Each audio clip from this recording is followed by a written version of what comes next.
श्री राघव चड्ढा।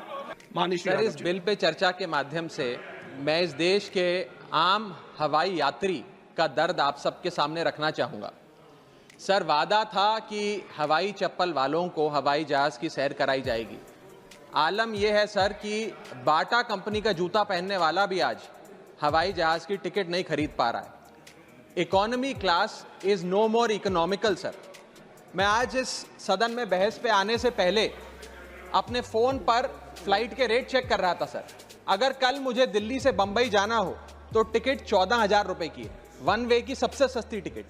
दिल्ली से पटना जाना हो तो 12,000 रुपए की टिकट, दिल्ली से बैंगलोर जाना हो तो 16,000 रुपए की टिकट। और सर वो छोड़िए, संडे के दिन यानी कि परसों मैं अपने क्षेत्र पंजाब से दिल्ली आया, मोहाली एयरपोर्ट से चंडीगढ़ एयरपोर्ट से मैंने फ्लाइट ली और दिल्ली पहुंचा। उस फ्लाइट की टिकट 14,500 रुपए की थी।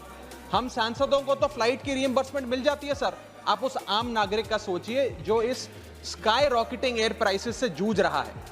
और एक और दिलचस्प चीज है, एक ही सेक्टर की एक ही दिन की सेम एयरलाइन जो अलग अलग समय पर उड़ती है उसके भी रेट अलग है। आपको सुबह 10 बजे दिल्ली से बंबई जाना, उस एयरलाइन से उस तारीख पे आपको एक रेट मिलता है। 2 बजे की दोपहर की टिकट लेते हैं उसी एयरलाइन पे, उसी दिन पे वो उससे दोगुनी हो जाती है। न जाने क्या लॉजिक है सर। हमें इस देश में एयर यात्रा को लग्जरी ट्रैवल नहीं बताना सर, आम ट्रैवल बनाना है जैसे कि ट्रेन का है। और सबसे बड़ी बात सर, इस देश में जहाज में उड़ना और जहाज में उड़ के अपनी मंजिल तक पहुंचना आज भी इस देश की बहुत बड़ी आबादी के लिए एक सपना है। अगर ट्रैवल की रफ्तार बढ़ेगी तभी इस देश की रफ्तार बढ़ेगी। सर, दूसरा दर्द जो इस देश का आम आदमी रोज उससे जूझ रहा है वो है ओवर क्राउडेड एयरपोर्ट्स। सर, आज हमारे देश के एयरपोर्ट्स बस अड्डे जैसे बन गए हैं। बस अड्डों से बदतर हालत, बदतर व्यवस्था देश के एयरपोर्ट्स पर है सर।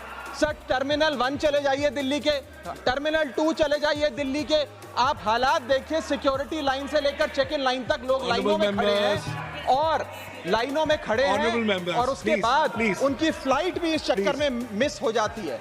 एक मुसाफिर सही समय पर फ्लाइट नहीं पकड़ पा रहा क्योंकि वो बेचारा चेक इन और सिक्योरिटी लाइन में ही फंसा रहता है। इतने ओवर क्राउडेड एयरपोर्ट्स आज हमारे देश के बन चुके हैं। सर, आज यात्री का तीसरा दर्द, Honorable members, please let the honorable members speak. Please. Sir, बोलने दीजिए। No, honorable members, please, honorable members. माननीय सदस्य, मेरा समय जा रहा है। Please let him speak. Sir, आज एयरपोर्ट्स पर खाना इतना महंगा है, बाजार के मुकाबले 2 गुना 3 गुना दाम है। एक साधारण सी पानी की बोतल जो 20 रुपए की बाजार में मिलती है वो एयरपोर्ट के भीतर जाकर फूड आउटलेट पे 100 रुपए की मिलती है। आज यात्री जो इंतजार कर रहे हैं अपनी फ्लाइट का, वो पानी पीकर पेट भर रहा है कि कहीं 250 रुपए की चाय और 350 रुपए का समोसा ना खरीदना पड़ जाए। बताइए सर, एक आम आदमी एयरपोर्ट पर अपने जहाज का इंतजार करते हुए क्या एक चाय नहीं पी सकता? क्या इस पर कोई रेगुलेशन नहीं होना चाहिए? क्या कोई अफोर्डेबल कैंटीन का मैकेनिज्म नहीं होना चाहिए? चौथा दर्द जो आज इस देश के आम यात्री को सर सहन करना पड़ रहा है वो है पुअर कनेक्टिविटी। आज इस देश के कई टूरिज्म स्पॉट्स पे, कई फेमस शहरों तक जहाज की यात्रा नहीं पहुंचती, फ्लाइट्स नहीं पहुंचती, एयरपोर्ट नहीं पहुंचती। कई शहर, अधिकतर शहर ऐसे हैं जहां पर एयरपोर्ट्स नहीं हैं। इंसान को जहाज लेकर, जहाज से उतरकर कई घंटों का बस का और गाड़ी का सफर तय कर अपनी मंजिल पे पहुंचना पड़ता है सर, सरकार ने कहा कि मालदीव्स मत जाओ, लक्षद्वीप जाओ छुट्टी मनाने। मैं आपको आज का रेट बता रहा हूं सर, अगर आज मुझे दिल्ली से मालदीव जाना हो तो 17,000 रुपए की फ्लाइट है, लेकिन दिल्ली से लक्षद्वीप जाना हो तो 25,000 रुपए की फ्लाइट है सर। तो बताइए हम मालदीव जाएं कि लक्षद्वीप जाएं? सर, चौथा दर्द जो आज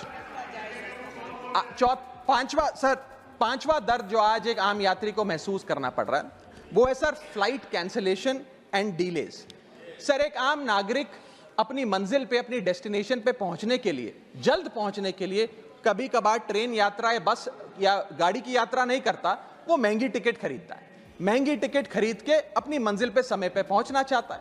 और कुछ ऐसे भी लोग हैं जो आर्थिक तौर पे सक्षम नहीं हैं, लेकिन आपातकालीन परिस्थितियों में, इमरजेंसी सिचुएशन में वो भी महंगी जहाज की टिकट खरीदकर जहाज की यात्रा करना चाहते हैं, अपनी मंजिल पे पहुंचना चाहते हैं। लेकिन क्या वो अपनी मंजिल पे समय पर पहुंच जा रहे हैं?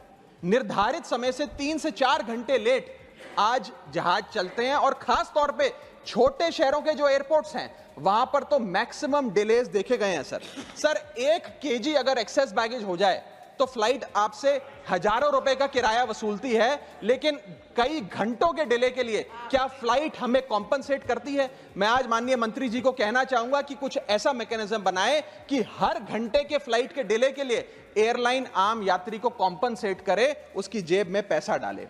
इसी के साथ साथ हर महीने एक चार्ट जारी होना चाहिए कि किस सेक्टर की कौन सी एयरलाइन ने कितने घंटे का डिले, किस सेक्टर की कौन सी एयरलाइन ने कितने घंटे का डिले यात्रियों को दिया। और इसी के साथ साथ सर छठा दर्द जो आज के भारत देश के आम यात्री को महसूस करना पड़ रहा है सर, वो है लैक ऑफ अफोर्डेबल ऑप्शंस। जो अभी मेरे साथी भी बात कर रहे थे कि इस देश में 90% एयर ट्रैवल 2 एयरलाइंस के पास है, 90% मार्केट शेयर 2 एयरलाइंस के पास है। यानी कि एक हमने कार्टेल क्रिएट कर दिया, डुओपोली क्रिएट कर दी, यानी कि वो मनचाहे दाम पे मनचाही सर्विसेज देंगे क्योंकि कोई कंपटीशन ही नहीं है, कोई प्रतिस्पर्धा नहीं है। इतनी विशाल जनसंख्या वाला हमारा देश है और इतनी विशाल जनसंख्या वाले देश में मात्र 2 ही कंपनियां हमारा पूरा एविएशन सेक्टर चला रही हैं। सर सरकार लाई एक स्कीम जिसका नाम था उड़ान, जिसका फुल फॉर्म है उड़े देश का आम नागरिक। पर कैसे उड़े? ना फ्लाइट के उड़ने के ऑप्शन है, ना अफोर्डेबल टिकट है, ना फ्लाइट सही समय पर चलती है, तो कहां उड़े, कैसे उड़े? और सबसे बड़ी बात सर, जब से ये उड़ान स्कीम आई है एक धारणा एविएशन सेक्टर में बनी हुई है कि जैसे ये स्कीम लागू हुई 2 एयरलाइन बंद हो गई, जेट एयरवेज और गो एयर, और तीसरी स्पाइस जेट बंद होने की कगार पे खड़ी है। तो अब लोग ये भी कहने लग गए हैं कि शायद उड़ान स्कीम एक बहुत बड़ा अपशगुन थी, और इसी के चलते आज हमारा देश का आम नागरिक प्लेन से वापस ट्रेन पे जा रहा है। सर मेरा 7वां दर्द बैगेज चार्जेस और बैगेज डिलेज। सर अगर आपका 1 केजी बैगेज ओवरवेट हो जाए तो हजारों रुपए एयरलाइन आपसे एक्सेस बैगेज के चार्जेस वसूल लेती है। यहां तक कि कुछ लोग अब अपना सामान एयरपोर्ट पर फेंक के चले जाते हैं बिकॉज उनके सामान में पड़ी वस्तुएं इतनी महंगी नहीं है जितना बैगेज चार्जेस एयरलाइन ले लेती हैं। और बैगेज के डिलेज देखिए सर, लंबा आपको इंतजार बैगेज बेल्ट पे करना पड़ता है कि कब हमारा बैग आएगा।